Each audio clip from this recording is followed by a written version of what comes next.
So today we're going to talk about what they don't tell women about wearing makeup, okay?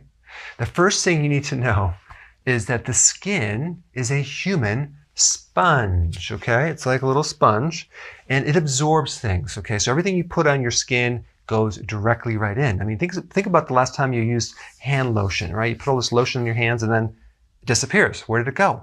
It went right inside. An average female will absorb 4 pounds and 6 ounces of chemicals every single year. So here's an example of 4 pounds. Okay, of course, probably eat a lot more sugar than that per year, but this is 4 pounds, right? This is how much chemical goes into your body through the skin every year. That's a lot. And there's about 515 different chemicals put on your skin every single day, from hairspray, blush, foundation, shampoo, conditioners, deodorant, like aluminum, for example, body lotions, hand cream, eyeshadow, lipstick, nail polish remover, which is very, very toxic, perfumes. Here's the problem. Some of these chemicals are carcinogens.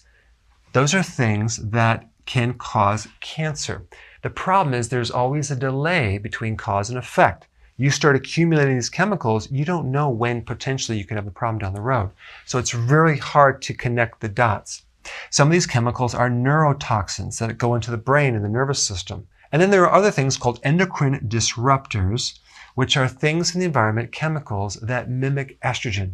And so they affect the different endocrine glands like the thyroid, the pancreas, the thymus, the adrenal gland, the ovary. All these chemicals create damage on the inside, which then affects the outside, okay? And then you need more makeup to cover up all the blemishes and the dry skin and the unhealthy look. So what I want to talk about is the liver first, because your liver is probably going to take the brunt of it, the stress of it, because your liver is constantly getting rid of these poisons. It's dismantling them through a process called phase 1, phase 2 detoxification.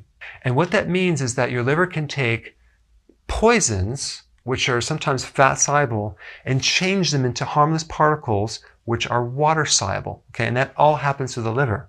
So you're about as healthy as your liver. So if all these chemicals are going in, we need to talk about how to get them out. Okay, so let's talk about what to do about this. Number one, you want to evaluate what your body's being exposed to, each one of these, okay, and then replace them. Go to the health food store and start having some blush and foundation that's actually more natural, less toxic. Yes, it's going to be a little more expensive, but it's going to be very healthy for you in the long run. Make sure your lotion, for example, maybe it's a base of coconut oil and it doesn't have some of those other chemicals and alcohol in it. We want to do a detox using cruciferous vegetables. Now, this is going to also help your liver break down these poisons, okay? Cruciferous vegetables are things like kale, broccoli, cabbage, Brussels sprouts, bok choy, arugula, collard greens, radish, watercress. These are very unique vegetables that help to naturally detoxify without giving you that detoxification effect. Plus, it's going to give you a lot of nutrition. It's going to make your skin look really great, and it's going to help your liver. You want to do intermittent fasting. This is very, very, very important because intermittent fasting is basically a physiological vacation from constantly eating all the time. It gives your organs a chance to rest and heal and repair. So intermittent fasting triggers something called autophagy. Okay, what does that mean? Autophagy is like kind of comparable to a self-cleaning oven where your body is recycling all these things that it doesn't need and damaged proteins and microbes and chemicals, and it recycles all this stuff and it gives you new tissue. So when you do intermittent fasting, it helps in the cleaning and repair of the chemicals and the damage that the chemicals have created. Very, very therapeutic, especially for your skin. Number 4, we want to make sure that we eat enough fat, okay?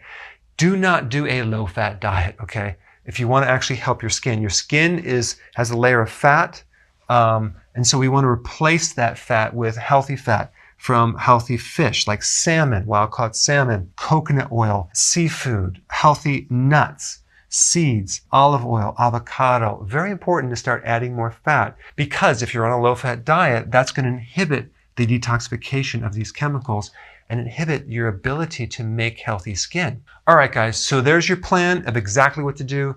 Thanks for watching. Hey guys, I wanted to personally invite you to a new Facebook group that I just started called Dr. Berg's Keto and Intermittent Fasting Lab, okay? So I created this so we can share our successful actions, what worked, what didn't work, your results. So I put a link down below. So go ahead and sign up and I'll see you inside.